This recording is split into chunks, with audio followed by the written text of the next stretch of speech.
Good morning, Crystal. I had to end the meeting because my screen share wasn't working, so I'm gonna try it again.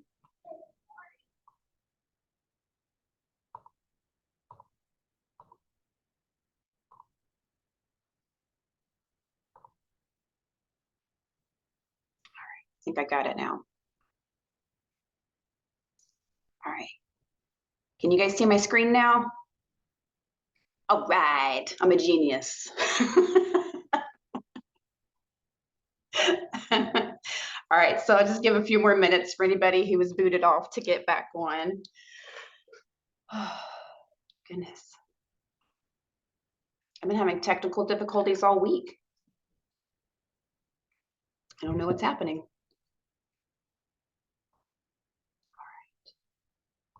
This is Charlotte. Good morning, Charlotte. How are you? I'm good. Well, I'm happy to say I didn't have any glitches because I usually do. So I'm glad I can get on this morning. Thank you so much for everything. Oh, of course. I'm glad you're here. I'm glad all of you are here. It's very exciting to see people come back for my educations or for my trainings. And I'm not getting hate mail or boos, so that's always nice for me. So while we get started, would you all please, if you haven't already, put your email address in the chat so that I can keep attendance and also send you your post survey so that I can get good feedback, bad feedback, whatever I need from y'all so that we can continue to give you relevant topics and education through Alabama Respite. So thank you so much for coming and putting your name in the chat. Today's presentation is going to be, well, I'm just going to kind of read through different emotions that caregivers may experience, and most of them are what we would consider quote unquote bad feelings, negative feelings. I think it's important for us to talk about the things that we don't get to talk about that often, right? You know, we do have joys in caregiving. We do have moments where we feel fulfilled, but then, you know, let's face it, there's moments where we don't, right? There's moments that are really tough, moments that maybe make us feel uncomfortable. And so we're just going to kind of talk about some of those today. And I really want to encourage you after my presentation, if you want to talk about any of these emotions, any of these feelings that you have, I will stop the recording so we can have more of an intimate and private conversation if you find that necessary to be helpful, because I don't want anyone to feel intimidated by the recording, because we do post all of our trainings online and I don't want to put everybody's business out on Front Street. So I will stop the recording if you guys want to have a moment to just kind of have that conversation. So it's 3 after 10, so I'll go ahead and get started with my presentation here. I swear to goodness, this chat box is getting on my nerves. Hold on. I'm trying to move it and then it just keeps getting giant. I don't know what's going on. Okay. I guess it's just going to stay there forever then. Okay, so most of this information I got from a caregiver resource from caregiver.org. And it's just called The Emotional Side of Caregiving. I really was just, you know, straightforward with that information. So if you want to look at that resource, I've got the link right here at the bottom. And then at the very end, I'm going to have some phone numbers for you to take note of for the area agencies. Hold on. Alabama Area Agencies on Aging. There's several different of those offices, and they're statewide and they're listed by county. So keep that in mind. At the end, I will have a slide that I'll leave up for you guys to write down numbers if you want to contact them for any resources in your area. So let's get started. So whether you're becoming a caregiver gradually, or if all of a sudden due to a crisis, or you're a caregiver willingly or by default, many emotions surface when you take on the job of caregiving, right? Some of these feelings happen right away and some don't surface until you've been caregiving for a while. You know, the beginning part might be a little easier if you have a loved one who maybe has a progressive disease, Of course, in the beginning, when they're more independent, maybe more capable of doing things on their own, it'll be a little easier for you. And then, of course, as it progresses, it gets a little more difficult. And so our experiences become more complex, our emotions become more complex. And so your caregiving journey in the beginning might not look the way it is right now, but they do surface. And whatever your situation, it's important to remember that you are important. And also, guess what? You're human, right? We all have human experiences, human emotions. And I don't like to use the word bad emotions because, they're part of us, so they can't be bad. But all of our emotions, good and bad, about caregiving are not only allowed, but they're valid and important. Okay. I know we don't like to talk about the bad stuff because maybe we don't know what people are going to think of us if we complain or vent. But I would just want to allow you guys to have that space today if you need it, to just kind of be validated in those feelings, even if you don't feel 100% comfortable with those feelings.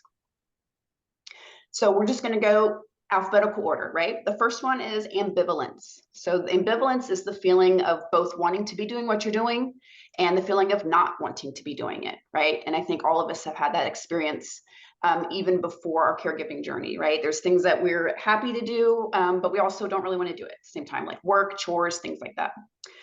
On bad days, one often has the feeling of wishing you didn't have to be there, that this ordeal will be over soon. And on good days, caring for someone can be a gift to both you and your care recipient. So, how do you cope with the ambivalence? Feel both feelings, right? We are complex creatures. We are not, I often tell my kids when they're talking about, how they present themselves to the world. I'm like, you aren't a character in a book. You're not a static person. We are very complex, and there are a lot of facets to the human animal. And so, allowing yourself to feel good and bad at the same time about a situation can be very freeing.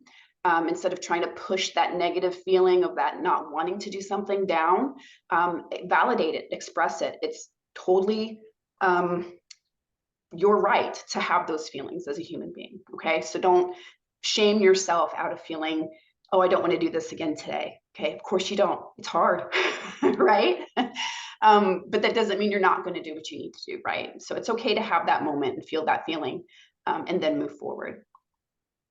Next, anger, right? I struggled with anger a lot in my younger years. And so I know it's one of those feelings that can be expressed in a negative way or an explosive way, but it is not in and of itself a negative feeling. Okay, so how often have you lost it, quote unquote, while providing care, or felt like you were on your last nerve?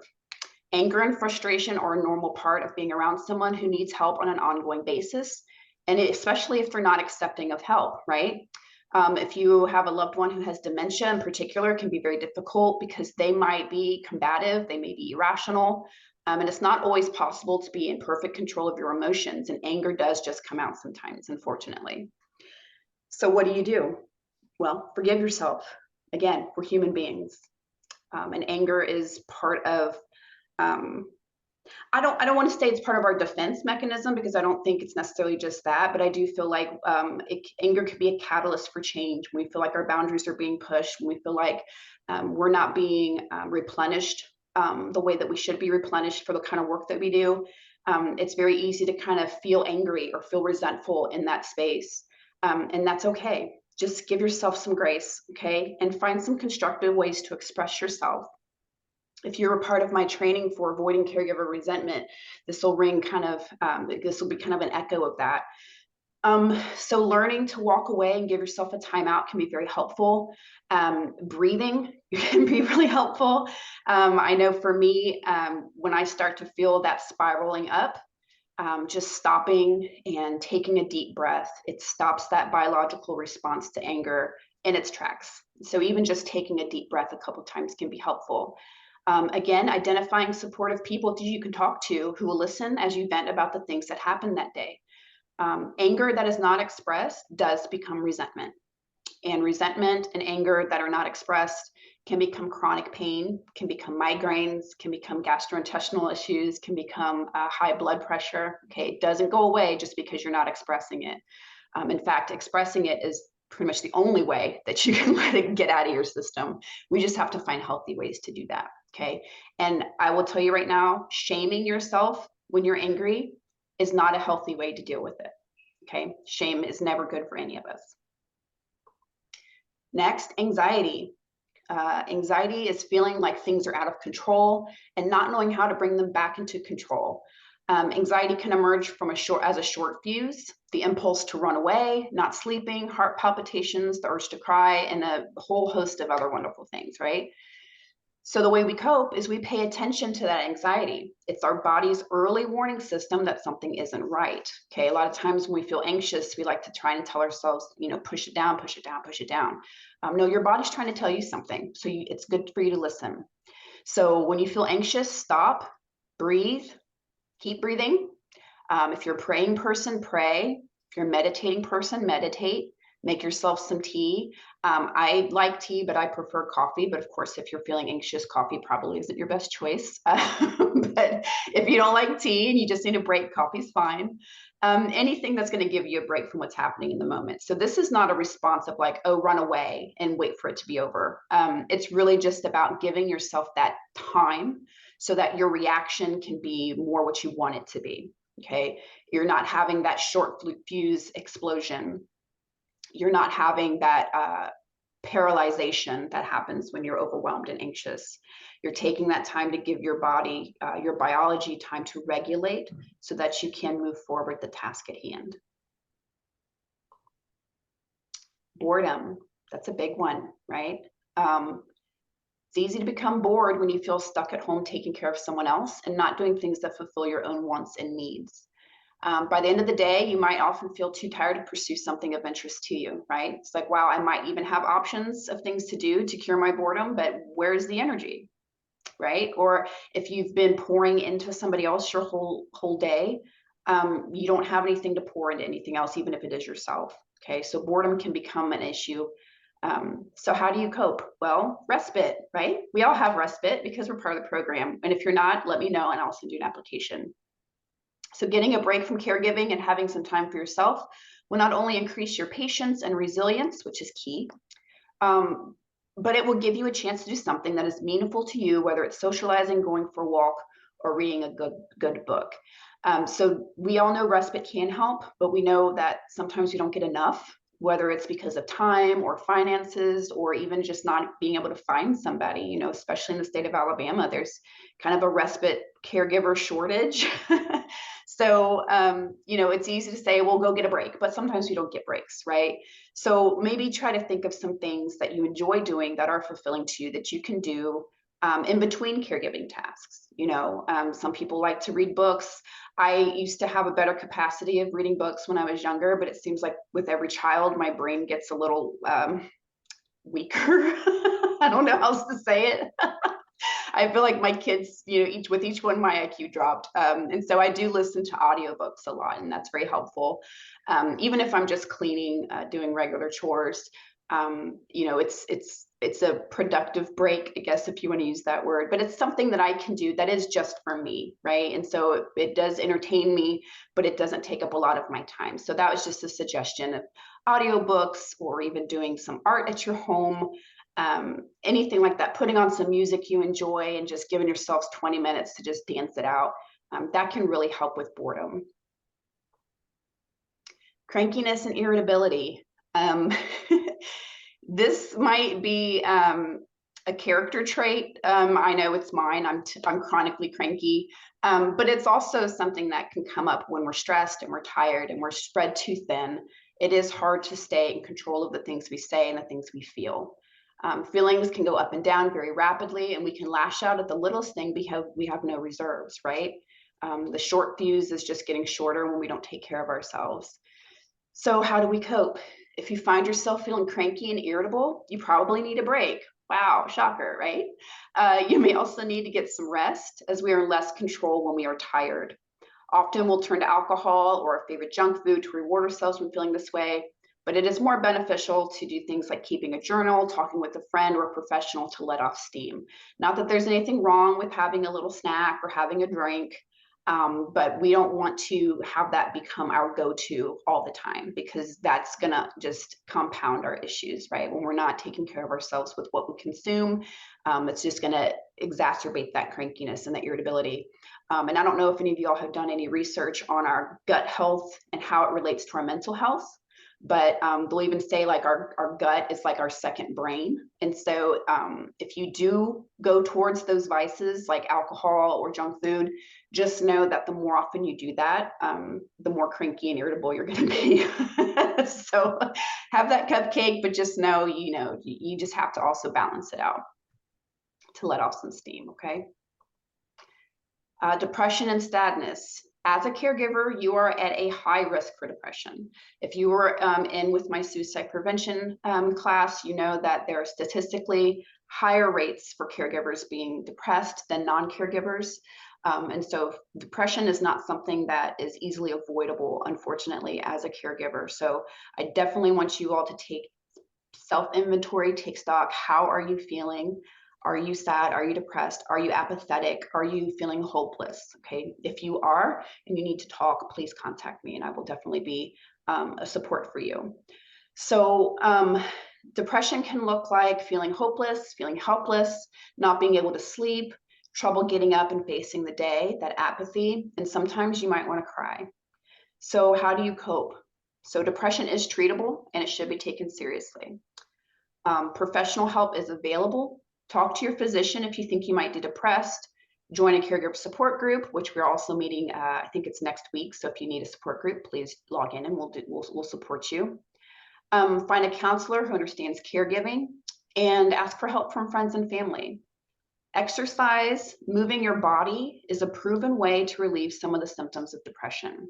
When we exercise or even when we're just moving, our brain sends this dopamine, which is the happy feel-good chemical, okay? So it's one of those things where it's hard to get up and move, it's hard to get up and exercise, it's hard to get up and eat well when you're depressed, but that really, really will help, okay? So even if it's just a little bit, if it's, more than you were doing, you're doing great, okay? Disgust. So if you have a loved one who requires you to help them use the toilet for feeding, there are some situations under that umbrella that can be kind of gross, right? So having to toilet someone can be too intimate an experience for many caregivers. If your loved one is incontinent of stool as well as urine, then changing an adult diaper can be nauseating and repulsive. Having to clean the private parts of someone like a parent can be unnerving and uncomfortable, or even watching someone eat sloppily or not care for their personal appearance or having to clean up vomit can also, just, it's not something you want to do all the time, right? So how can you cope? So the hardest thing about accepting your revulsion to these things is that our loved one is not in control of these behaviors. Especially if they're older. I know I often use my grandmother as an example. She took care of her mother, and she was convinced that her mother was doing these things on purpose. Of course, we know that they're not. But her mother was very spiteful before her dementia, and so that really didn't change when she was diagnosed. And so I could see where she may have thought that she was doing it on purpose, but she really wasn't. But that can get to you, right? And then maybe you feel guilty because you think you should be more accepting than you are. So finding ways to minimize your need to do personal care tasks, including incontinence care, is vital to weathering your caregiving journey, which could stretch on for years. So it's important to try and allow your loved ones to have independence as much as possible. But sometimes, that's just not possible, right? But if you're in a state where you can kind of intervene a little bit, so here's some tips on that. So stick to a routine when you help your loved one with toileting. Have them go to the bathroom frequently and on a regular basis, like every 2 hours, every 3 hours, whatever makes sense for you and your loved one. Some people have very regular toileting schedules, and if your loved one is on a regular schedule, you just remind them to use the bathroom at the usual time. So this can help if they can make it, if they can't access the toilet on their own. That can minimize your need for diapering or anything like that. Notice signs that your loved one might need to use the toilet. So some common signs are agitation, fidgeting, tugging on clothes, touching the genital area, and that'll allow you to be able to respond quickly when you see your loved one exhibiting those signs. Assist your loved one with removing their clothes, remind them to pull their pants down before sitting and pulling them back up when they're finished, and try to have them wear clothes that are easily removed, like pants with elastic waistbands. At night, you can use a commode or a bedpan or a urinal, and that will prevent them from having to stumble around in the dark, finding their way to the bathroom. An incontinence pad is also a good way to protect bedding and clothing, and also to help reassure them that they don't have to try to rush to the bathroom. Check with your loved one's doctor to see if limiting fluids in the evening is a good option for them. Maybe changing the timing of any medications, especially if they're diuretics, can help. And elevate the legs during the day to help control the need to urinate during the night. So there's several tips like this on the internet. If I went too fast for you, if you have an issue with your loved one having toileting issues, eliminating their need to use the toilet at night can be helpful. Maybe not eliminating, but alleviating some of that with maybe not doing the diuretics and stuff like that can be helpful. And also, I think just admitting this is gross, I don't want to do it. You're still going to do it, but I mean, don't make yourself feel bad for not wanting to do it. It's not something people are lining up around the corner to get done, right? So it's okay to feel grossed out by it. I promise you, it's okay. Next, we have embarrassment. So does your loved one make impolite comments when you're out in public? Do they need to use the restroom right away and make a scene as you try to find one?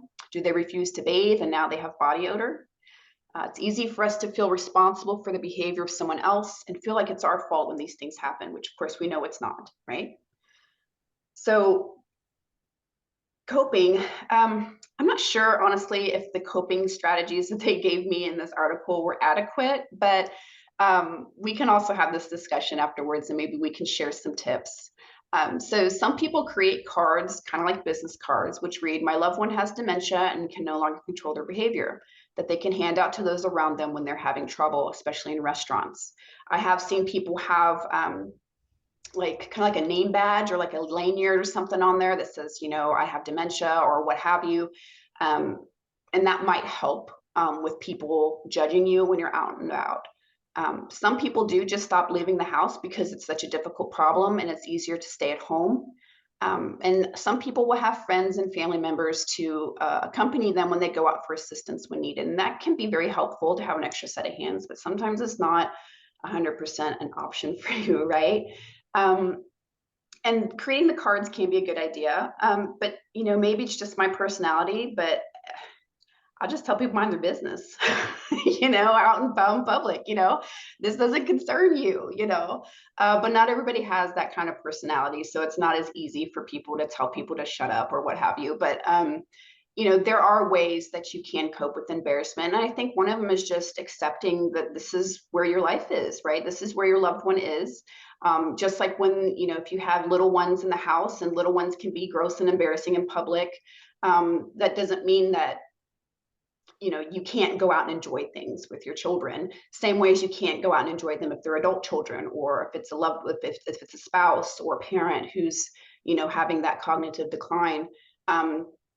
Maybe just having that self-acceptance inside of, this is my life and I'm going to enjoy it, I'm going to experience it regardless of what the tables around me are feeling.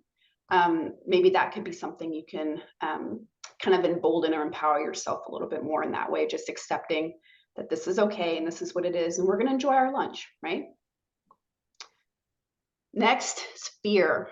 I did a training last month on fear, so this might be another bit of an echo from that one. So some fears: what if something happens?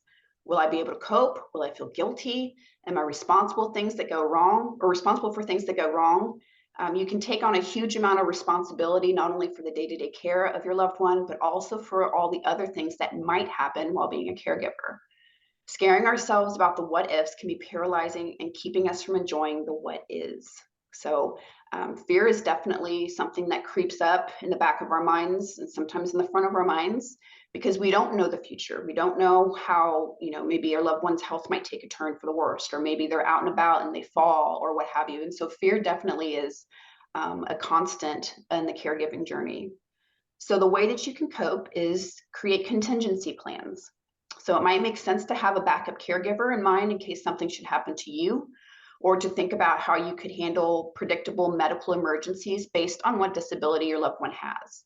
When you get scared, it's often helpful to talk to someone who knows your situation and can give you perspective and calm your fears, which is why support groups are very, very vital to keep you kind of, grounded in a lot of these situations.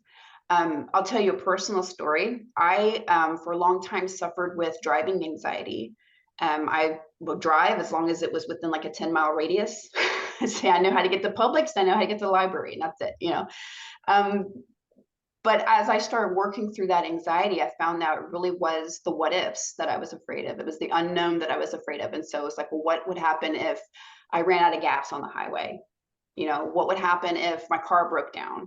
Because I almost always have cheap second, third, fourth hand cars. So, you never know.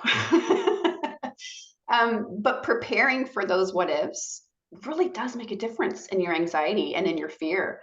Okay, well, what if I get lost? Well, I've got my GPS on my phone. I can also print out directions like we used to back in the day, or now I take screenshots of my maps. So that way, if I lose service, I still have them.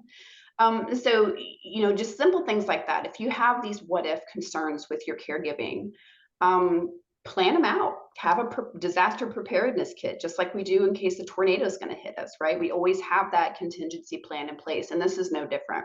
So even if it's something you never ever use, you hope you never ever have to use it, it can at least maybe help you, he'll provide some peace of mind for you. And so that way you're not up at night worrying about all these things, okay? Because you have a plan in place. You can be empowered by pre-planning. Frustration. Frustration is part of many other feelings such as ambivalence, anger, and impatience. Sometimes as a caregiver, you feel like you can't do anything right or that things just don't go as planned no matter what you do or how hard you try. And if you're tired, you're more likely to get frustrated. Frustration may lead to stress eating, substance abuse, and a higher likelihood of losing your temper. So we definitely don't want that to happen. So how do we cope? Acknowledge how frustrating caregiving can be, okay? We have our outside face and we have our inside face, okay? And it's okay to have, how you present yourself to the world as long as you're being honest with yourself, okay? It can be frustrating. I think anytime anybody is dependent on you for a long period of time, whether it's a lifelong situation or short term, it's very frustrating to have to herd people in the right direction or, getting people on task is very frustrating. So acknowledging that can be very helpful. Again, joining a support group, learning tricks from other caregivers can make coping easier for you. Get breaks from caregiving so you have time for you and a chance to refresh your energy, like exercising and sleep, okay? It is amazing how much more peaceful and how much more capable of coping we are when we're getting proper rest. Okay. Grief. Here's another one that we've talked about previously in some educations I've done, and it's kind of one of those things that's always that undercurrent, that background hum, right? So watching your loved one decline or not being able to do the things that either they used to do, or maybe that their peers are doing easily, it can be sad. So we can grieve for our loved one, the person who they used to be, or maybe our ideal of what they were going to be. And our relationship with that person too can change. And so there's a lot of grief when we have to accept the reality of our situation. So we often need to grieve the loss we're experiencing on a daily basis, or it will come out as something else. Okay, I don't think grief is something that has a timeline, and it's not going to be the same intensity. I know you've probably heard the comparison of grief kind of being like an ocean, right? Sometimes it's like just that gentle tide coming in and out, and sometimes it's a tsunami, right? But it's all grief, it's all the same. And so you can grieve the loss of a person, you can grieve the loss of an idea, you can grieve the loss of a hope that maybe you had. That's all okay. Okay, you don't have to wait until the worst happens to grieve. You can allow yourself that moment of grief when it hits you, process through it and move forward, but don't try to stuff it down. Don't try to deny it. So sometimes creating a ritual can be helpful when we cope. One caregiver would write on a piece of paper all the things her husband could no longer do, then go to the ocean and throw the pieces in the water as a way of letting go.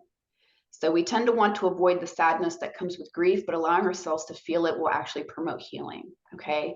Especially if you're taking care of perhaps like a child who maybe has a diagnosis from an early age. And so all the ideas that you thought that parenting journey was going to look like, they're now different. So you can even grieve that. Okay. It doesn't mean that you are not fully embracing the now and that you're not fully loving and accepting of the child you have. But there is an expectation or ideal that I think all of us have when we're about to welcome somebody into our lives, and to have that change, it can take some time to process through that, especially, and then if you're taking care of a spouse or a parent who maybe who you fell in love with is not who you're currently living with, and through no fault of their own, they're different now, and there's grief there, and that's okay. Doesn't mean you don't love the person you're caring for. Doesn't mean that you're pissed off that there's somebody different. You might be, and that's okay too. But grief isn't something that we should be afraid of, and it's not something that we should push away. It's just another expression of love, and so we don't ever want to deny ourselves that experience. So next we have guilt. I think there's a lot of guilt in caregiving. And it's kind of one of those things where you're giving everything you absolutely can give, yet you still feel it's not good enough. You still feel guilty. And so, if nothing else, I hope you get the validation that it's okay to feel guilty, but it's absolutely not necessary. Okay. So, guilt is the feeling we have when we do something wrong, but guilt in caring for a loved one can come in many forms. There's guilt over not having done enough to have prevented them from getting sick in the first place, or being able to care for them the way that you think they should be cared for. There might be even guilt of feeling like you want your caregiving journey to end because it's very difficult and draining. There's guilt over being too impatient or patient with them too often. There's guilt over not loving or even liking them at times. There's guilt over not doing enough for them or not doing a good enough job as a caregiver, which is subjective, right? And if your care recipient falls or something else happens, there's guilt about it being your fault that it happened. And sometimes caregivers feel guilty about thinking of your own needs and seeing yourself as selfish, especially if you would do something like go to a movie or go out with friends, right? How do you cope? So you need permission to forgive yourself. And I'm going to give it to you right now. You have permission to forgive yourself. Okay. Even under the best circumstances, we all make mistakes, right? That's how we learn. So you cannot be perfect 24/7. I often think perfection's overrated. It's impossible to be in perfect control of how you feel at all times. And you can carry around a lot of shoulds, and thinking about maybe no one is doing as good a job as I do, so I have to be there all the time, or thinking if I leave and something happens, I'll never forgive myself. Consider exchanging your guilt for grace. So you can say, I'm in a difficult situation and I have to make difficult decisions sometimes. Or I am human and I get impatient sometimes. I'm doing the best I can, even though things go wrong from time to time and I'm not perfect. Okay. So instead of beating yourself up, I should have done this, I could have done that, I didn't do this well, give yourself grace instead of feeling guilty. Like, I'm learning, I'm human, this was hard. I didn't sleep well last night. No, I lost my temper. My house is a mess and the clutter is driving me crazy and I can't think straight. Okay. This is normal. You're not a singularity in this. Okay. Again, even under the best circumstances, we all as human beings feel these things. So we don't want to berate ourselves, because that's not going to make us, it's not going to make the situation any better. It's going to make it worse. So just give yourself permission to forgive yourself. Okay. Guilt doesn't do us any good. Impatience, that's our next one. How difficult is it to get your loved one up in the morning? How about up, dressed, eating breakfast, and to your doctor's appointment all before 10 a.m., right? Mary Poppins can do it, we can do it, right? No. She had a magic bag too. And you have other things to accomplish all in those days too. All this, and maybe your loved one is acting unhelpful or moving slowly. Perhaps you're taking care of your dad and he refuses to use his walker, even though he has fallen many times and his doctor has told him that he always has to use it. It's understandable that you would get impatient at times, right? because you are caregiving for a full human being with their own desires, their own will, their own hopes and all that, and their own understanding of the situation. And so they're not little automatons that'll just, you point and click and they just do what you want them to do. They're human beings. And so reacting, or not reacting, but feeling that impatience with them is not an uncommon feeling. So how do you cope? Again, forgive yourself. There's a theme, right? Don't beat yourself up. It's okay to be a human being. So when you're tired, frustrated, and trying to keep things under control, it's natural to want to speed up and have compliance from your loved one to keep them safe and healthy. So first, slow down. Leave a lot of time to accomplish your tasks. You guys probably know this, right? Leave a lot of time. If you have to be somewhere at 10, start at like 7, like whatever you got to do to get out of the house on time. I always say why I leave a little wiggle room, but for me, a little wiggle room is 45 minutes because you never know what's going to happen, right? So control the environment as much as you can, but no, you can't always prevent your father from taking off without his walker, okay? You can't prevent your loved one from doing the things that they're going to do. You can try to control as much as possible, but when things go awry, just forgive yourself if you react impatiently. Create a list of the things that you are in control of and the things that you're not in control of. Understanding what you can and cannot control can be key to you keeping your peace during these moments, okay? I will tell you another personal story. Some of you know that I had 5 children in 8 years. And so, and I was a stay-at-home parent for about 15 years. And trying to get 5 children under the age of 8 to do anything at the same time, I mean, I may as well have thrown petunias out of my head. I mean, that would have been easier, honestly. And you lose your cool, right? You're like, why, I told you what to do. Just listen, hear what I'm saying, right? I've had those moments before, and it is hard to give yourself grace. It is hard to forgive yourself for responding in a way that maybe you would rather have not. But impatience is just part of the game, right? It's part of caregiving. And so again, heaps of grace for yourself, heaps of grace for your loved one. It's okay sometimes to be late to your doctor's appointments. It's not the end of the world, right? And just try to keep that that grace and that understanding for yourself and for your loved one can help you cope. Next, jealousy. A lot of us don't want to admit that we can be jealous sometimes, right? We love our loved ones. We're glad they're in our lives. We can feel very privileged to be in the position that we're in. But sometimes jealousy creeps up, right? So do you sometimes feel jealous of your friends who are able to go out and do things that you can no longer do because of your caregiving responsibilities? Are you jealous of your siblings who are not doing their fair share to help? Do you feel jealous of a friend whose parent passed quickly and easily while you take care of a parent who's had dementia for many years? Are we jealous of someone who got a big inheritance since we're struggling to pay bills and to be a good caregiver?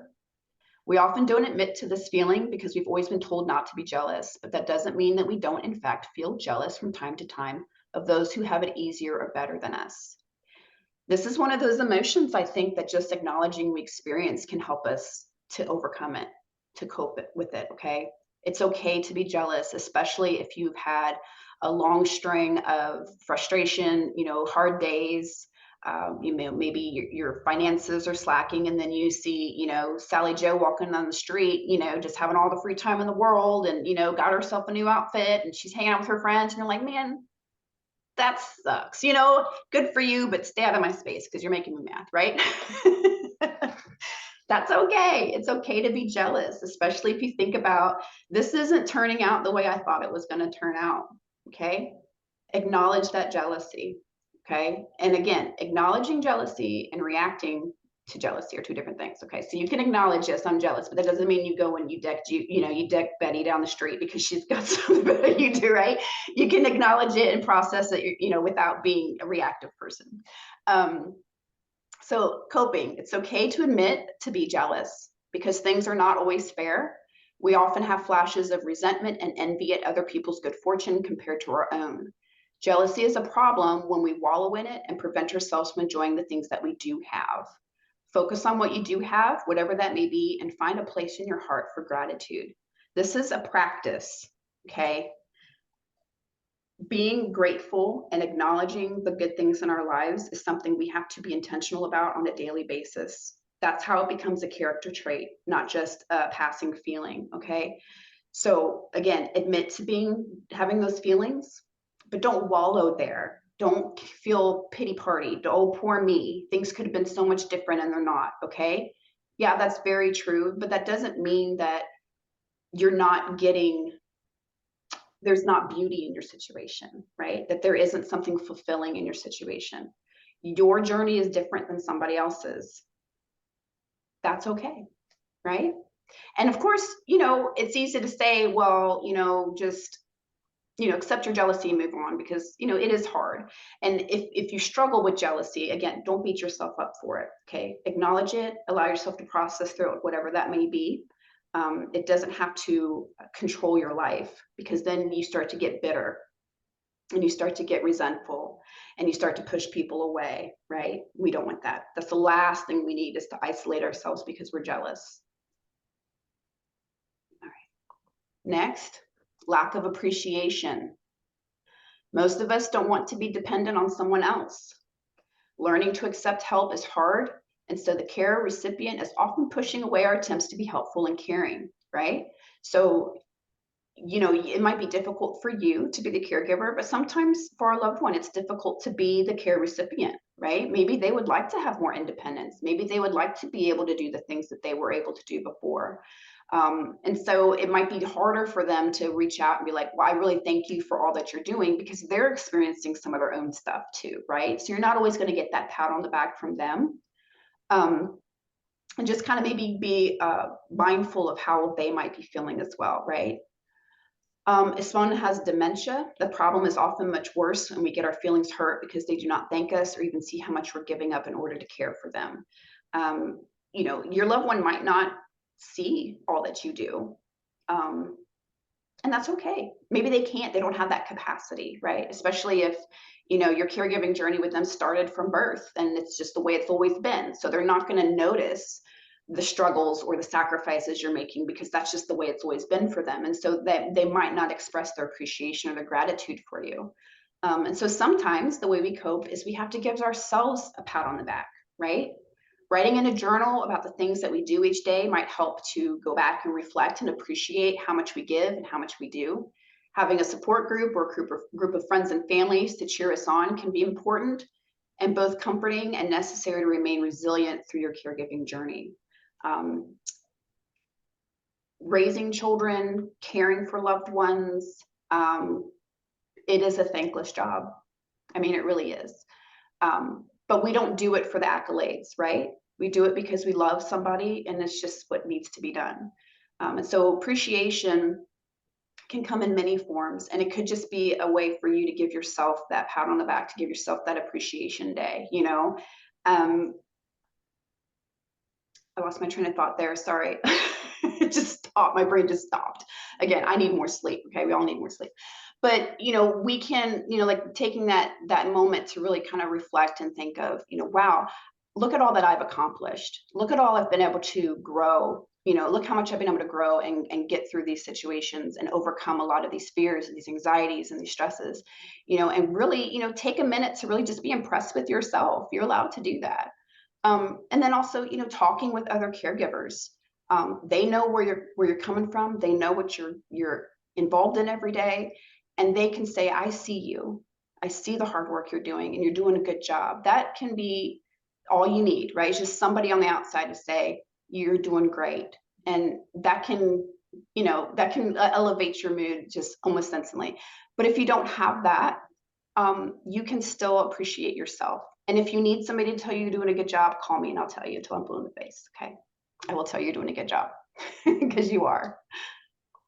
All right. Next, loneliness, especially during the pandemic, right? Loneliness was, an epidemic that we were experiencing, especially for caregivers, because you didn't have that support. You didn't have those respite opportunities as much as you were able to access them before. And so loneliness became a very devastating experience for a lot of us. So the longer you're a caregiver, the more isolated you become, especially if your loved one has a declining illness.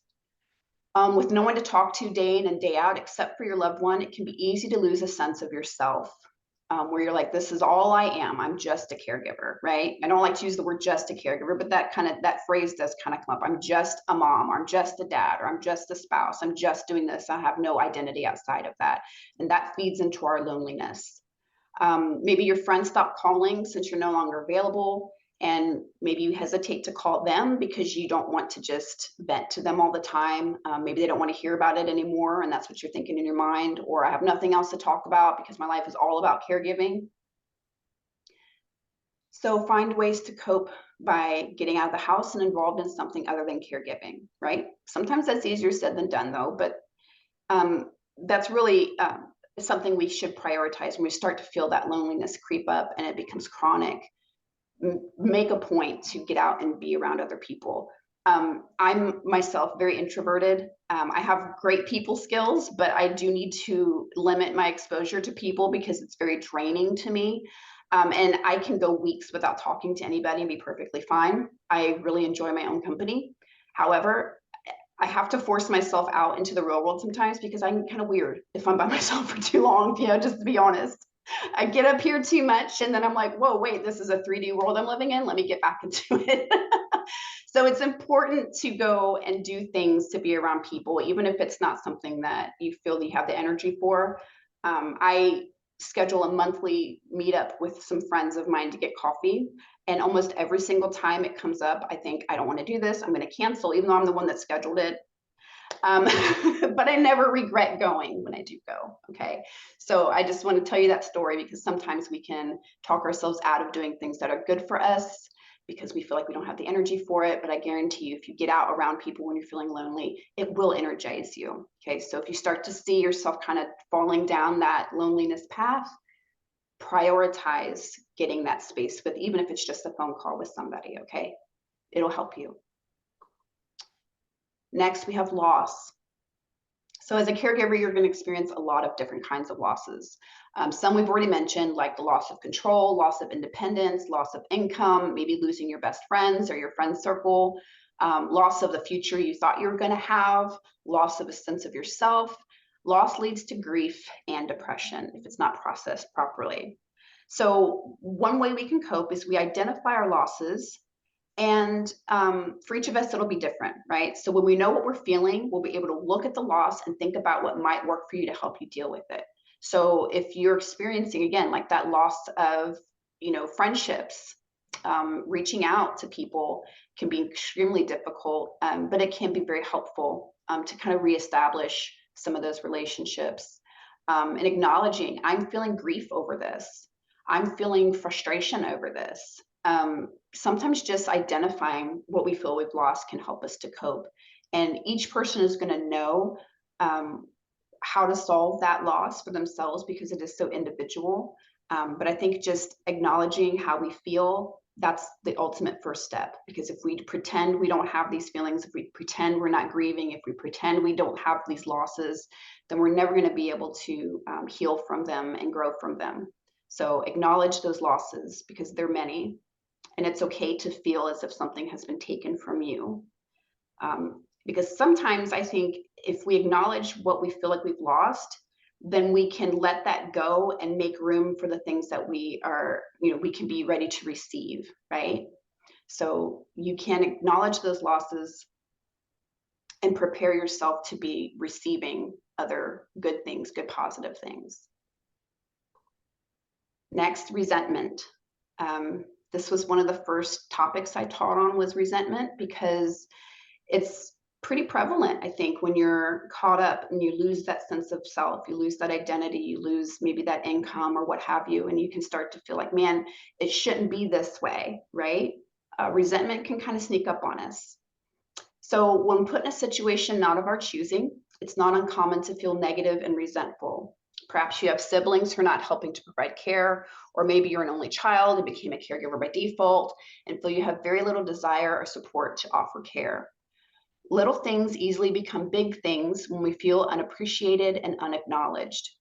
Feeling like you have to do it all and do it all by yourself is a guaranteed way to feel resentment. So this is Coping with this can be very difficult, especially if you are trying to get out of that, oh, I have to do it all by myself kind of thing, because there are a lot of you who are in that situation. Like you don't have a support system, you don't have family members jumping in to help take over when you need that break. So resentment is a very common experience, and I don't want anyone to feel shame if they feel that resentment creeping up in them, because a lot of you have this experience. It's a very human experience, a human response. So family situations and dynamics can be a real challenge.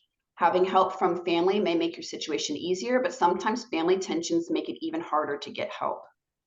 The more help and support you accept, the easier it will be to let go of feeling burdened and resentful of those who are not doing their share. So this is one thing I've noticed too, where help might be offered, but then it's declined. Right? Because you maybe feel guilty. Well, they're not going to do it the way I do it. They're not going to know. Maybe my loved one will be scared. They don't know this person, and those are all valid. You want to make sure the people coming in to help you are trustworthy, good people to have in your space with the people that you care about. But I suspect that maybe some of the rejection to help is you don't want to burden somebody else. You don't want to feel guilty, receiving that help. Try as much as you can to accept the help if it's offered to you, okay? Because that's going to help you as a caregiver. Don't feel guilty for needing a break, okay? So if you have family that's not doing their fair share, maybe you can have a family meeting and say, this is the stuff I go through every day, and y'all aren't helping. Maybe you just have to set those boundaries or create those expectations for people that are, especially if you're taking care of a parent and you've got multiple siblings and they're not doing crap to help you. Have that family meeting, have that conversation, okay? If you can't get help from the people that you think should be offering it, then broaden your circle as much as you can of people to include, and those who are willing to help. And it's easy to forget about the good things that we have that have happened or that are happening when we only focus on the negative. And so sometimes, you don't have that support system. I would just encourage you, join the support groups, right? If there's a day program that you can take your loved one to, and there's, people meeting up, take them. If you have somebody that's providing care so you can socialize, it might be scary to step out of your comfort zone. It might be scary to be vulnerable in that way, but that's how relationships are formed. That's how we find that village that we need to help us get through these hard times. So sometimes the first step is just putting yourself out there, and that can help in a lot of ways. And also too, having those conversations with people, you realize that the things you're going through are not specific to you, right? There's a lot of understanding out there for you. You just have to be willing to take that step in vulnerability, because that's where you're going to find a lot of help, is once you let that guard down. Next, we have tiredness or fatigue. So as a caregiver, how often do you get the full 8 hours of sleep that they always say that you need? Sleep is often postponed while you grab a few minutes of alone time after your loved one goes to bed. Sleep is often disturbed because maybe they get up at night or need help going to the bathroom or being redirected back to bed. It's often disturbed because you can't fall asleep or stay asleep because you're worrying about all the stressors that come with being a caregiver. So the way we cope is we have to prioritize sleep. Lack of sleep can lead to obesity, illness, crankiness, impatience, inefficiency in accomplishing tasks, a state of mental fogginess, among a whole host of other reasons or other issues. If you're having trouble falling asleep or staying asleep, not related to direct caregiving, like, they're not getting you up at night or what have you, you're just having a hard time, you're getting insomnia, or you're experiencing insomnia. There we go, that's the word. Try talking to your doctor or your physician about that. I'm not getting the sleep. I'm falling asleep, but I'm not staying asleep. Whatever is going on, talk to your doctor and see if maybe they can help with maybe a sleep aid. Now, if your loved one is having the trouble sleeping, then you talk to their doctor and say, they're not getting sleep. I'm not getting sleep. How can I help them get the sleep that they need so that I can get the sleep that I need, right? There are ways to help both of you to get the rest that you need. As a caregiver, you do amazing work caring for others in need, but you also need to think about yourself. Think about all the ways that you pour into your care recipient. You have the capacity to care for them, which also means you have the capacity to care for yourself. Okay. If you can recognize their needs, you can recognize your own needs. And I've said this before and I'll say it again. Caring for yourself is caring for your loved one. Okay. If you are tired and you are cranky and you're not fed and you don't, you're not getting your needs met, guess what? You're going to be an absolute bear to your loved one, right? You're going to be depleted. And then here comes the regret, and here comes the guilt, and here comes all that stuff, right? Because you feel so bad. Take care of yourself. That's how you take care of your loved one. That's the best thing you can do for them, is take care of yourself. So pushing through each day will eventually wear you out and cause you to burn out. And recovering from burnout, it can take a long time. If you get to that point, you probably have all had that point where you just feel so burnout and depleted. And it can take you months, even years, to recover from extreme burnout. So we try to avoid it as much as possible. Emotional issues can weigh you down and impact not only your ability to cope and provide care, but they can also harm your health and well-being.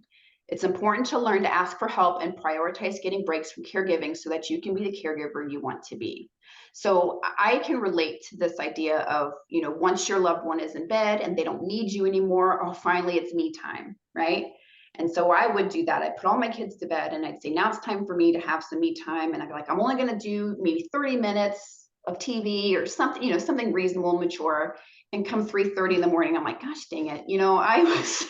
I've been in this bed since 9 and I haven't had one wink of sleep. It's easy to get caught up in that. So making rest a priority is going to help kind of smooth the edges for all of your caregiving needs, all your caregiving tasks. Okay. You have to fuel yourself. It's like, you have sense enough to plug your phone in before you go to sleep so it can recharge. But you can't give yourself that same grace, that same care. You care for your phone more than you care for yourself. Plug yourself in and let yourself recharge, okay? Oh, wait, did I skip one? Nope, that was the end of that one. So here are some resources for you. If you're not already in contact with your area agency on aging, I highly recommend you do so. They all have different types of programming, but they all have what we call a CARES coordinator. Many of you will refer to our program through your CARES coordinator, so you're already in contact with them. But for those of you who are not, I highly encourage you to find your county on here, write down that phone number and call them today and see what services they have to allow you to have those breaks, to have that support, okay? I think people forget how large the caregiving community is. There are so many of you, millions of you in this country, and you can all find support in these little bubbles here. So here's some of these little bubbles. There's teams of people, there's resources, there's funding, there's support. So please call them, see what they have to offer in your county, because you might be surprised at the support that's available to you. I hear all the time when I go across the state and talk about our program, oh man, I wish I would have known about this program years ago. It's hard to get the word out because people don't realize that these kinds of programs exist, but your CARES coordinator with your area agency on aging will have those resources for you, okay? So I'll leave this up for just a little bit so you can write your numbers down. And then I will stop recording so we can have a conversation if you guys want to sit through and maybe share or help, maybe help you process or share tips. I know we've kind of reached our hour time, but that's okay. I'm totally okay with sitting and talking with you all. And then, of course, here's my contact information. If you need to talk to somebody, if you need that pat on the back, if you need that venting moment, I'm here for you. So email me, call me, we'll schedule a care chat. It can be on the phone, it can be through Zoom, whatever you prefer. It can just help you kind of have that space that you need to kind of get you through the moments you're having. So write those numbers down too if you need them. All right, so I'm going to stop sharing now and stop the recording. Maybe. There you go. Pause.